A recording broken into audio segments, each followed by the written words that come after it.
तो आज हम लोग का मैटर का तीसरा पार्ट है, तीसरा लेक्चर, और शायद ये आखिरी लेक्चर होगा मैटर का। इसमें बाकी बचा हुआ हर एक टॉपिक को हम लोग कवर कर लेंगे। इससे पहले हम लोग 2 लेक्चर में देख चुके हैं मैटर क्या होता है, पार्टिकल्स क्या होता है, मैटर का सारा पार्ट, सॉलिड, लिक्विड, गैस, और इसका कन्वर्जन भी, सॉलिड को लिक्विड में, लिक्विड को गैस में। तो उसी में हम बहुत सारा ऐसा टॉपिक बताए थे, मेल्टिंग हो गया, फ्रीजिंग हो गया, ये सब। तो सबका डेफिनेशन एक बार फिर से हम आपको रिवाइज करा देते हैं, फिर फर्दर हम लोग आगे बढ़ जाएंगे। ओके, तो चलिए, पहला जो है वह हमारा मेल्टिंग, जिसको प्यार से फ्यूजन भी बोलते हैं। तो ये मेल्टिंग क्या होता है? ये एक प्रोसेस है। It is the process in which solid convert into liquid by heating. याद होगा बताए थे कि कन्वर्जन के टाइम हम लोग 2 तरीका से कन्वर्ट कर सकते हैं, सॉलिड को लिक्विड में, लिक्विड को गैस में। कोई भी स्टेज को कन्वर्ट करना है तो 2 तरीके से कर सकते थे, एक हीटिंग तरीका, दूसरा प्रेशर के द्वारा। तो ये हम हीटिंग के द्वारा बता रहे हैं। तो एक्चुअली करना क्या, सॉलिड को लिक्विड में, सॉलिड को लिक्विड में करने का मतलब है कि सॉलिड का पार्टिकल बहुत नजदीक नजदीक था, उसको लिक्विड में कन्वर्ट करने का मतलब पार्टिकल्स दूर दूर करना। और पार्टिकल्स को दूर दूर करने के लिए क्या बताए थे, पार्टिकल्स को अगर हम लोग को दूर करना है तो उसके लिए हीटिंग करना पड़ेगा, हीट अप्लाई करना पड़ेगा। तो वही बात लिखा हुआ है, हम लोग क्या कर रहे हैं, नज़दीक से दूर कर रहे हैं। तो ये एक प्रोसेस है जिसमें हम लोग सॉलिड को लिक्विड में कन्वर्ट कर रहे हैं हीटिंग प्रोसेस के साथ। एक एग्जांपल, जैसे कि मेल्टिंग पॉइंट आइस का बात कर ले तो वो 0 डिग्री सेल्सियस होता है। ओके, फिर सेकेंड पार्ट जो है हमारा वो है फ्रीजिंग। इसको सॉलिडिफाइंग भी बोलते हैं। क्या बोलते हैं? सॉलिडिफाइंग। ये भी एक प्रोसेस है जिसमें हम लोग लिक्विड को सॉलिड में कन्वर्ट करते हैं। It is the process in which liquid convert into the solid bye cooling. इसमें क्या करते हैं हम लोग, कूलिंग करते हैं, हीटिंग नहीं करते।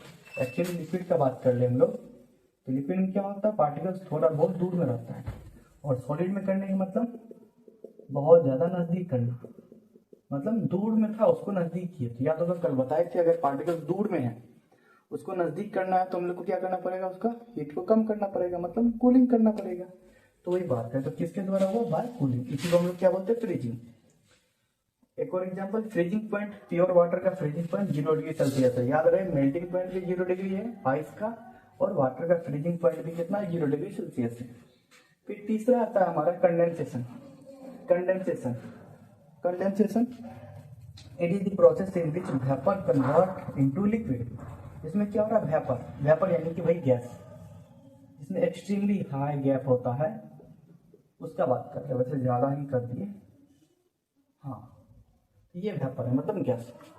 इसको कन्वर्ट कर रहे हैं हम लोग लिक्विड में, मतलब वही मॉडरेट वाला।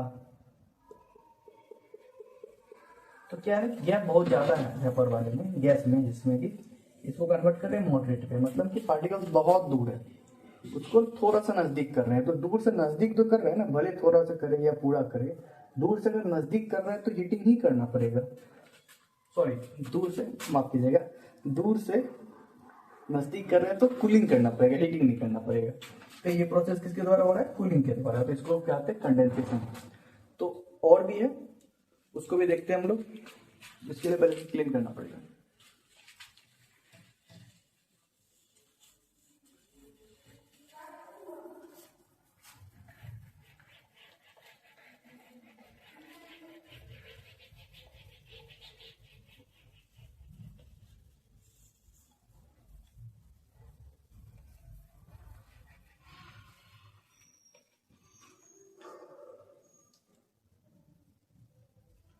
नेक्स्ट है हमारा deposition.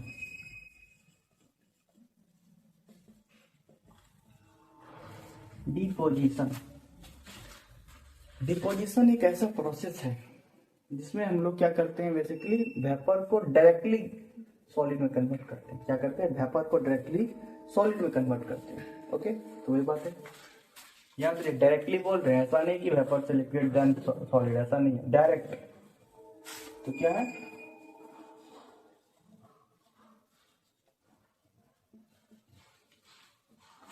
it is the process in which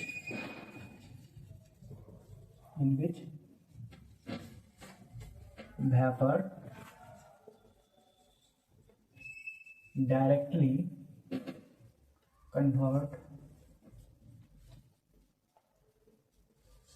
into solid. और अगर हम लोग वेपर को किस में कन्वर्ट कर रहे हैं, सॉलिड में, तो वेपर याद होगा आप लोग को, वेपर यानी कि वो स्टेज गैसियस वाला जिसमें पार्टिकल्स के बीच में बहुत सारा गैप होता हो, और सॉलिड वो वाला जिसमें पार्टिकल के बीच में बहुत कम गैप होता हो। यानी इस बार हम लोग क्या कर रहे हैं, बहुत ज्यादा गैप से बहुत कम गैप कर रहे हैं। तो याद होगा गैप खत्म करने के लिए क्या करते थे हम लोग, जल्दी जल्दी जल्दी, व्हाट वी हैव, कूलिंग करते थे। क्या करते थे, कूलिंग। तो ये क्या होगा, it is the process in which vapour directly convert into solid bye cooling. बहुत अच्छी बात है, कूलिंग के द्वारा। ओके, वैसे डिपोजिशन जो हो रहा है ये नॉर्मली हर एक सॉलिड्स में नहीं होता, हर एक सॉलिड्स में नहीं होता, हर एक वेपर में नहीं होता। ये कुछ स्पेशल सॉलिड्स में, गैसेस में होता है। तो पहले डिपोजिशन देख लिए, इसका रिवर्स फॉर्म भी देख लेते, फिर बताते हैं ऐसा कौन कौन सब्सटेंस है जिसमें ये सब प्रोसेस होता है। तो डिपोजिशन का जस्ट रिवर्स जो है उसको सब्लिमेशन बोलते हैं। सब्लिमेशन, सब्लिमेशन कुछ नहीं है, डिपोजिशन ही है, बट इसमें रिवर्स होता है। क्या रिवर्स होता है देख लेते हैं हम लोग। It is the process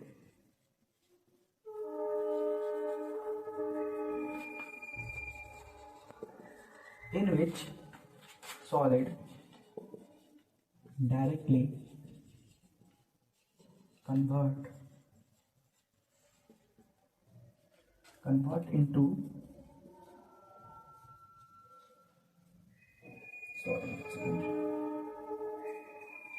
vapour.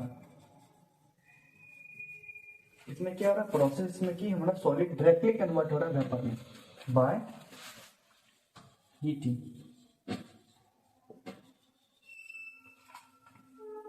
Solid यानी कि वही वाला पार्टिकल बहुत बहुत बहुत बहुत बहुत बहुत नजदीक है, और वो कन्वर्ट हो रहा है वेपर में, मतलब बहुत दूर दूर है। तो मतलब नजदीक था दूर की है, नजदीक से दूर करने का तरीका हीटिंग, तो ये बाय हीटिंग। तो ये सब्लिमेशन हो गया। अब हम बताएं डिपोजिशन और सब्लिमेशन दोनों ही प्रोसेस में आप देख पा रहे होंगे कि सॉलिड या तो डायरेक्टली वेपर में कन्वर्ट हो रहा है, या फिर वेपर डायरेक्टली सॉलिड में कन्वर्ट हो रहा है, लिक्विड का कोई बात नहीं आ रहा है। तो ये स्पेशल प्रोसेस कुछ स्पेशल कंपाउंड्स, कुछ स्पेशल सब्सटेंस पे ही होता है। तो कुछ उस सब्सटेंस का नाम ले लेते हैं। और हाँ, ऐसा सब्सटेंस जिसमें ये दोनों प्रोसेस होता हो उसे हम लोग सबलाइम सब्सटेंस बोलते हैं। क्या बोलते हैं, सबलाइम सब्सटेंस। तो उसका एग्जांपल दे देते हैं।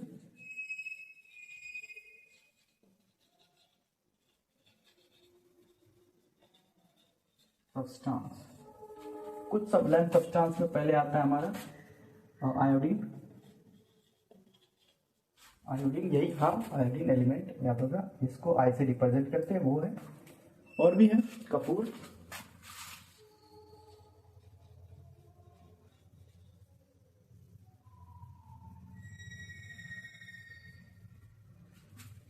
उसके बाद क्या है, आयोडीन हो गया, कपूर हो गया, dry ice, good, dry ice, ammonium chloride,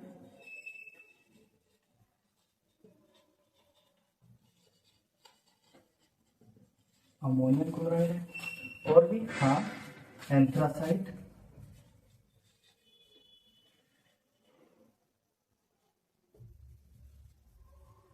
और भी है क्या,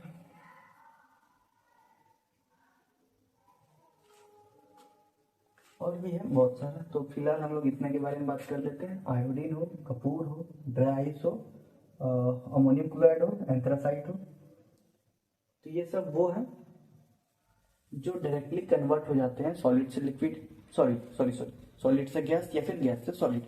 और इस तरह के सब्सटेंस को हम लोग सबलाइन सब्सटेंस भी बोलते हैं। ड्राई आइस का बहुत अच्छा है, dry ice basically carbon, solid carbon dioxide को बोलते हैं, सॉलिड CO2 को बोलते हैं। इसमें क्या होता है ना, CO2 गैसियस फॉर्म में है। एक सेकेंड,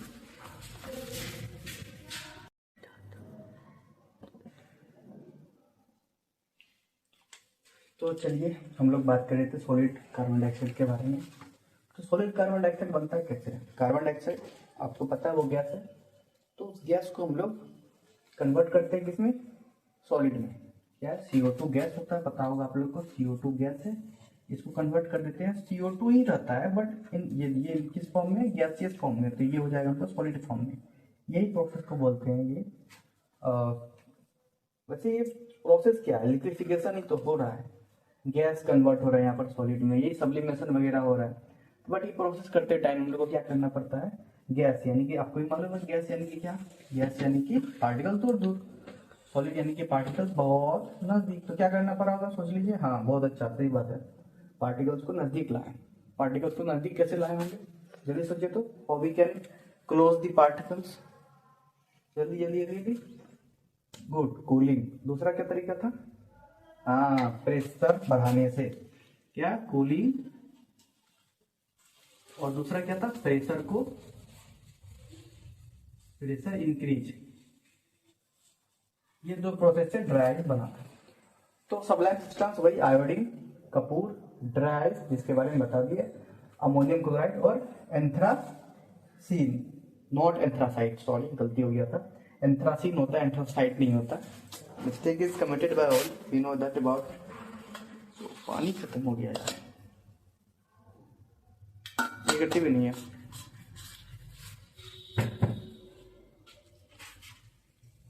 तो ठीक है, तो ये हमारा हो गया सबलाइम सब्सटेंस के बारे में भी। अब हम लोग नेक्स्ट चलते हैं। तो हमारा नेक्स्ट जो टॉपिक है वो है इवापोरेशन। वो क्या हमारा, इवापोरेशन यानी कि वेपोराइजेशन। तो चलिए उसको भी देख लेते हैं, क्या है कैसे है नहीं है।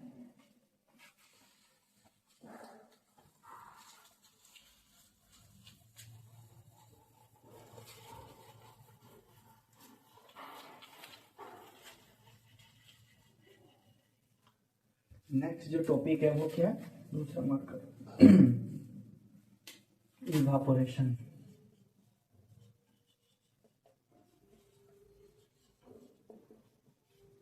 जस्ट बिकॉज ये बहुत इंपॉर्टेंट टॉपिक है इसलिए मैंने ऐसे थोड़ा अच्छा वाला मार्कर किया। तो इवापोरेशन एक होता क्या है, ये भी एक प्रोसेस है, ये भी एक इंटर कन्वर्जन प्रोसेस है। It is the process in which evaporation liquid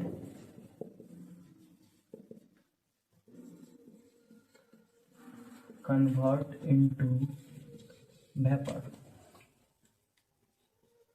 by heating।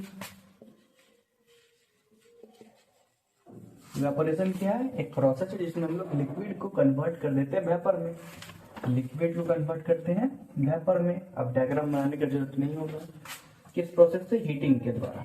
इसी को हम लोग इवापोरेशन बोलते हैं। इवापोरेशन का दूसरा नाम हमारा वेपोराइजेशन भी होता है।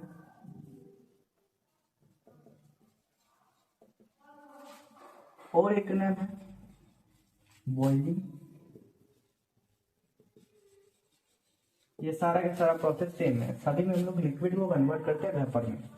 थोड़ा सा अंतर है वेपोराइजेशन, बॉइलिंग और इवापोरेशन में। इवापोरेशन में बेसिकली क्या होता है ना, हम लोग हीट खुद से अप्लाई नहीं करते, ये बेसिकली खास करके देखा जाता है सनलाइट के द्वारा। सनलाइट से हीट आया, इवापोरेट करके चला गया, तो ये this is the real evaporation process. But हम लोग जो करते हैं घर में वो वेपोराइजेशन या फिर बॉइलिंग होता है। दोनों सेम चीज है, बस थोड़ा सा अंतर है कि इवापोरेशन प्रोसेस में हीट हम लोग अप्लाई नहीं करते, यानी इसको या फिर ऐसे भी बोल सकते, एक सेकेंड। तो बेसिकली बता देते इवापोरेशन और वेपोराइजेशन में क्या अंतर है। तो इवापोरेशन प्रोसेस में क्या होता है, सनलाइट के द्वारा वाटर यानी कि लिक्विड वो वेपर फॉर्म में कन्वर्ट होता है। किसके द्वारा हो रहा है, वो हो रहा है हमारा सनलाइट के द्वारा। एक और तरीका जिससे इवापोरेशन प्रोसेस होता है, उसमें बेसिकली हम लोग उसी अमाउंट का हीट देते हैं जिससे उसका बस ब्रेक डाउन हो जाए, ब्रेक मतलब मॉलिक्यूल के बीच का जो फोर्स है वो टूटे बस। तो ऐसा है अमाउंट ऑफ हीट जो सिर्फ ब्रेक डाउन करे उसका मॉलिक्यूल का फोर्स को, और वो लिक्विड से कन्वर्ट हो जाए वेपर में। यहाँ तक वाला प्रोसेस को हम लोग इवापोरेशन बोलते हैं। अब इससे ज्यादा हीट जब मिलने लगता है तो वो इवापोरेशन और बॉइलिंग कहलाता है। हम लोग घर में जो वाटर बॉईल कर रहे होते हैं तो उसमें सिर्फ लेटेंट हीट नहीं मिलता उसको। लेटेंट हीट याद है ना, कौन सा हीट, ऐसा हीट जो सिर्फ स्टेज को कन्वर्ट करे। ओके, तो हम लोग जो वाटर बॉईल कर रहे हैं घर पे तो उसमें सिर्फ लेटेंट हीट नहीं मिलता, उसमें और भी क्या मिल जाता है, उसमें और मिल जाता है उसको टेम्परेचर को राइज करने वाला भी। टेम्परेचर इसमें राइज हो जाता है। ओके, तो यही बात है, इवापोरेशन का ये दूसरा नाम है, बट थोड़ा सा डिफरेंस है, समझ में आ गया होगा आप लोग को। एक बेसिक चीज देख लेते हैं हम लोग, वाटर, जिसका हम लोग बात किए थे, वाटर यानी कि H2O। इसका जो हमारा बात कर ले boiling point, just because boiling evaporation same है ना, बॉइलिंग पॉइंट कितना है किसी को याद है? Good, 100 degree Celsius. कितना है? 100 डिग्री सेल्सियस। वहीं पर अगर हम लोग बात कर ले किसका, वहीं पर हम लोग बात कर ले किसका, अल्कोहल का, तो इसका बॉइलिंग पॉइंट कितना है? इसका बॉइलिंग पॉइंट कितना है? इसका जो बॉइलिंग पॉइंट है वो 78 डिग्री सेल्सियस है। ओके, फिर वहीं पर बात कर ले तीसरा चीज का, वैक्स, पैराफिन वैक्स होता है, मोमबत्ती का मोम जो होता है आप सुने होंगे, इसका जो बॉइलिंग पॉइंट है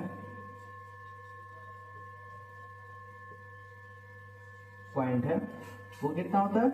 63 डिग्री सेल्सियस आई होता है, 63, हाँ 63 है, यही है। तो ऐसे याद करिएगा तो बहुत का याद करना है, बट बेसिकली ये दो याद होना चाहिए आपको, अल्कोहल और वाटर का। तो वो इवापोरेशन में ये बॉइलिंग पॉइंट दोनों का ये होता है। अब बहुत ऐसा फैक्टर्स है जिससे इवापोरेशन डिपेंड करता है। इवापोरेशन डिपेंड करने का मतलब इवापोरेशन ज़्यादा हो या इवापोरेशन कम हो, तो ये भी डिपेंड करता है। कुछ फैक्टर्स है जिससे इवापोरेशन प्रोसेस डिपेंड करता है। ऐसा 5 फैक्टर है। पहला वो हमारा सनलाइट, दूसरा विंड स्पीड, तीसरा ह्यूमिडिटी, चौथा टेम्परेचर, पांचवा सरफेस एरिया। ये 5 फैक्टर्स जिस पे इवापोरेशन क्या होता है, डिपेंड करता है। चलिए एक बार क्लिक करते हैं, इसके बाद फिर हम लोग इसको देखते हैं। Factor on which evaporation depends, factor on which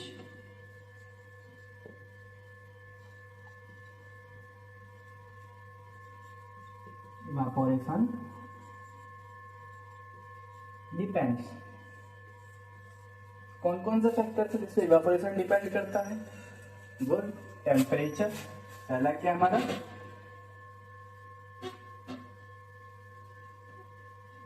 temperature, दूसरा क्या है विंड स्पीड, सब समझ में आएगा, डोंट वरी। तीसरा ह्यूमिडिटी,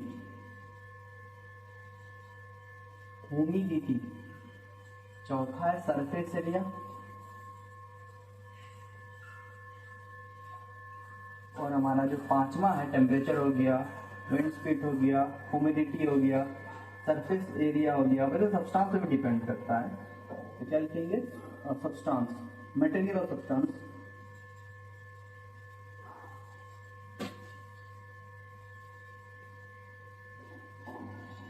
मटेरियल और सब्सटेंस एक एक करके बताते हैं। टेम्परेचर, जैसे ही अगर टेम्परेचर को बढ़ाएंगे, जैसे ही हम लोग क्या करेंगे, टेम्परेचर को राइज करेंगे, तो इवापोरेशन में क्या हो रहा था बताने की जरूरत नहीं है, लिक्विड कन्वर्ट हो रहा था किसमें, वेपर में।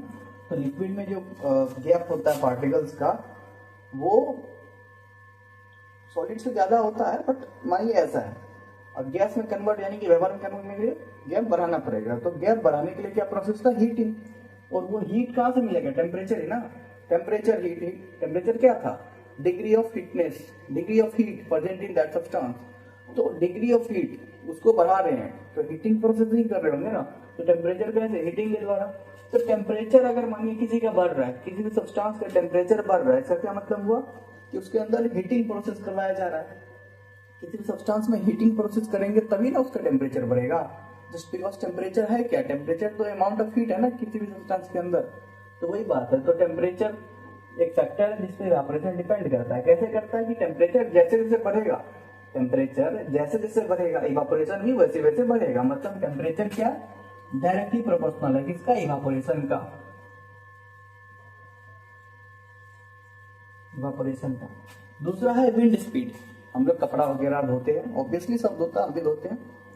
तो कपड़ा धोते हैं तो कपड़ा को सुखाना भी पड़ता है। बहुत अच्छी बात है, सुखाना भी पड़ता है। तो सुखाते हैं तो क्या करते हैं हम लोग? छत पे दे दिए, ऐसा रस्सी वगैरह होता है उस पर ऐसे डाल दिए। तो जैसे ही डालते हैं तो उस टाइम जो विंड का स्पीड है सबको पता ना विंड क्या आता है, moving air is called wind. तो वो जो विंड का स्पीड होता है वो जितना ज्यादा होगा इवापोरेशन प्रोसेस उतना ज्यादा अच्छा होगा। ओके, तो विंड स्पीड जितना ज्यादा इवापोरेशन भी उतना ज्यादा। तो ये भी क्या है, डायरेक्टली प्रोपोर्शनल इवापोरेशन का। तीसरा ह्यूमिडिटी। पहले तो ह्यूमिडिटी होता क्या वो जान लीजिए। ह्यूमिडिटी बेसिकली हमको मालूम है कि एयर क्या मिक्सचर ऑफ गैसेस है, जिसमें कि क्या है हमारा 78% क्या है नाइट्रोजन, 21% ऑक्सीजन, 1% क्या बचा हम लोग का अदर गैस। उस 1% का अदर गैस में हमारा क्या होता है, कार्बन डाइऑक्साइड है, आर्गन है और क्या वाटर वेपर है। तो वो जो वाटर वेपर प्रेजेंट है एयर में, वही वाटर वेपर का परसेंटेज बढ़ जाता है ना जब, तो ह्यूमिडिटी को बढ़ना बोलते हैं हम लोग। तो बेसिकली पूछेगा ह्यूमिडिटी क्या है, तो सीधा बोल देंगे the amount of water vapour present in air is called humidity. फिर से बोल देते हैं the amount of water vapour present in air is called humidity. अब कभी कभी सुनिएगा कि आज का ह्यूमिडिटी ज्यादा है, तो ह्यूमिडिटी ज्यादा होने का मतलब क्या, नॉर्मल रेंज जो है उसका वाटर वेपर का एयर में उससे ज्यादा हो जाना। और जब ऐसा होता है, जब ह्यूमिडिटी बढ़ जाता है तो इवापोरेशन का रेट क्या हो जाएगा, कम हो जाएगा। ऐसा क्यों, क्योंकि अगर इवापोरेशन ह्यूमिडिटी ऑलरेडी मतलब वाटर वेपर ऑलरेडी एयर में है, तो इवापोरेशन में भी क्या होता है कि वो भी तो वाटर वेपर बना रहा है। जब ऑलरेडी एयर का स्पेस लॉक है वाटर वेपर से, तो ये जो नया वेपर बनेगा इवापोरेशन के द्वारा वो कहाँ जाएगा, उसको भी तो जगह चाहिए भैया। तो उसके लिए तो जगह बचा नहीं। क्यों नहीं बचा, जस्ट बिकॉज ऑलरेडी वहां पर ह्यूमिडिटी ज्यादा है एयर में।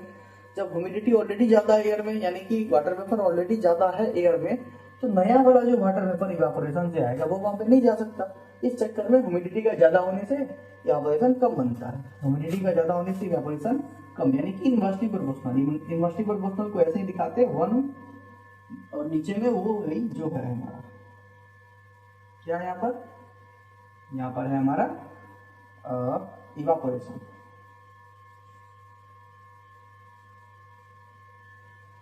ये दोनों डायरेक्टली प्रोपोर्शनल था, मतलब एक बढ़ेगा दूसरा भी बढ़ेगा।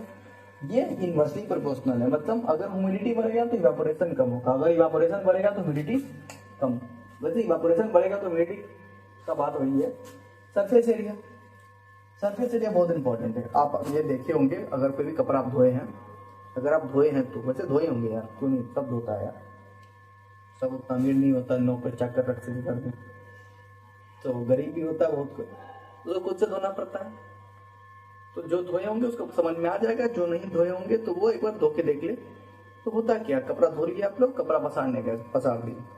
जब कपड़ा पसारे हैं तो कपड़ा को अच्छा से हम लोग पूरा जितना वो स्पेस ले सके उतना हम देते हैं। ऐसा क्यों करते हैं, कभी सोचे हैं? वो इसीलिए जस्ट बिकॉज सरफेस एरिया उसका बढ़ सके, क्योंकि जैसे सरफेस एरिया बढ़ेगा तो हर एक जगह लाइट पड़ेगा, और हर एक जगह लाइट पड़ेगा तो क्या प्रोसेस होगा, हीटिंग।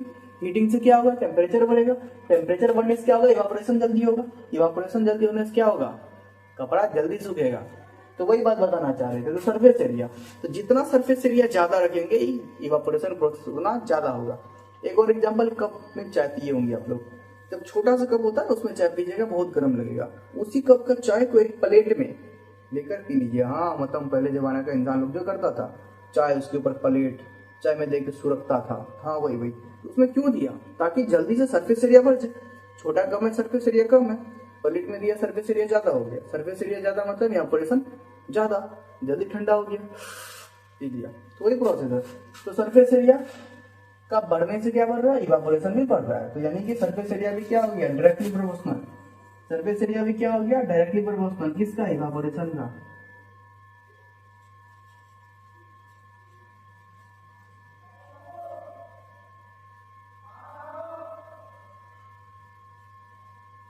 इवापोरेशन का। ओके, आखिरी जो है जो हम बताना चाह रहे थे, मटेरियल ऑफ सब्सटेंस। इसका क्या मतलब हो गया कि बहुत ऐसा सब्सटेंस होता है जिसको थोड़ा सा भी टेम्परेचर दीजिए, थोड़ा सा भी हीटिंग कीजिए, इवापोरेट कर जाएगा। और इस तरह का सब्सटेंस को वोलेटाइल सब्सटेंस बोलते हैं। क्या बोलते हैं, वोलेटाइल सब्सटेंस। वोलेटाइल सब्सटेंस ऐसा कौन कौन है भैया, अल्कोहल जितना है सारा वोलेटाइल है। अल्कोहल क्या होता है, वोलेटाइल होता है। Benzene, benzene, benzoic acid, benzoic acid etc, ये सारा का सारा वोलेटाइल सब्सटेंस है। वोलेटाइल सब्सटेंस होने का मतलब बहुत जल्दी इवापोरेट कर देगा। तो ये सब सब्सटेंस, ये सब फैक्टर है जिसपे भी इवापोरेशन डिपेंड कर रहा है। मटेरियल, हाँ वही मतलब वोलेटाइल सब्सटेंस लीजिए, इवापोरेशन जल्दी हो जाएगा। तो ये वो फैक्टर है जिसपे इवापोरेशन डिपेंड कर रहा है। चलिए अब नेक्स्ट कुछ इंपॉर्टेंट डिस्कशन कर लेते हैं, उसके बाद ये चैप्टर खत्म आपका।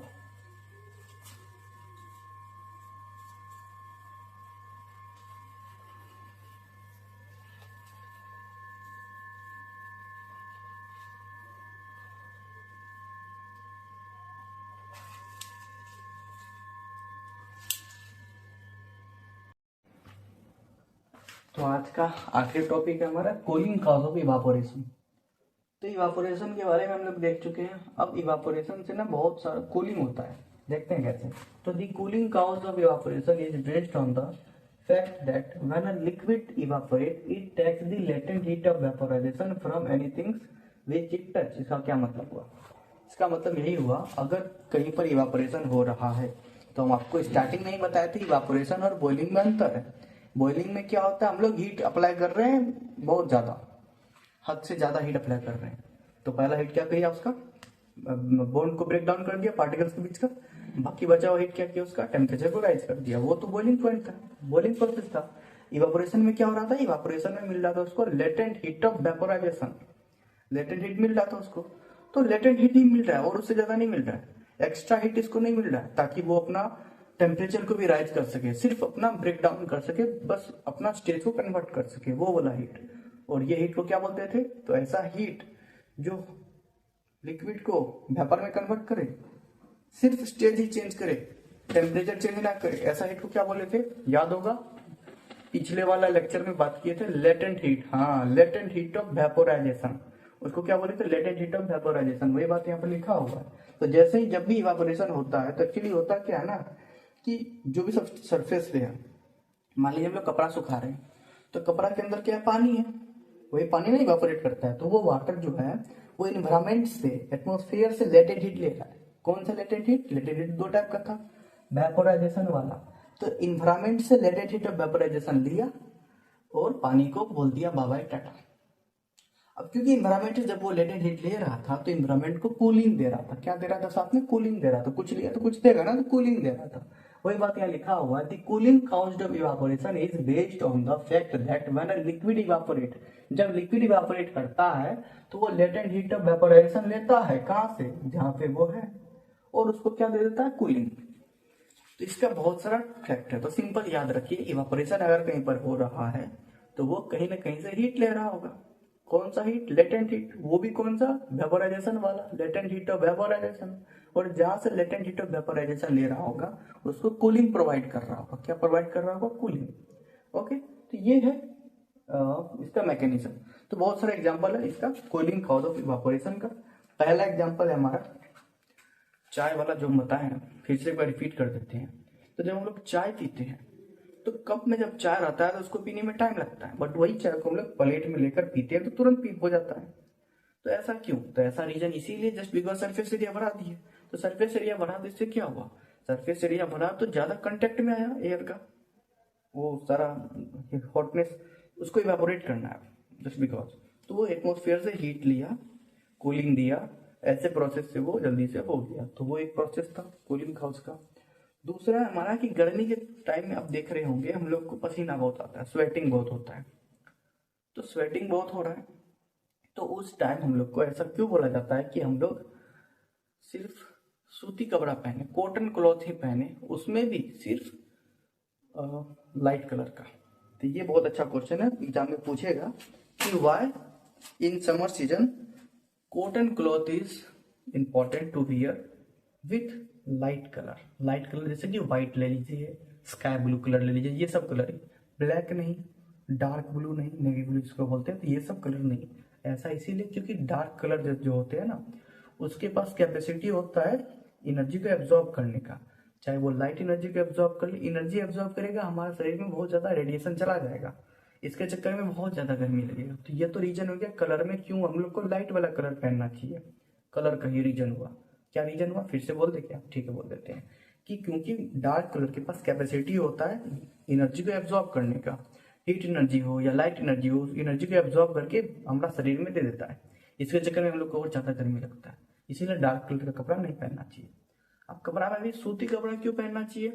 क्योंकि सूती कपड़ा के पास ना कैपेसिटी होता है स्वेट को एब्जॉर्ब करने का। किसको एब्जॉर्ब करने का? स्वेट को एब्जॉर्ब करने का। अब क्या हुआ, सूती कपड़ा पहने, गर्मी है, पसीना तो आएगा, उसमें कोई रोक नहीं सकता, नेचुरल प्रोसेस है।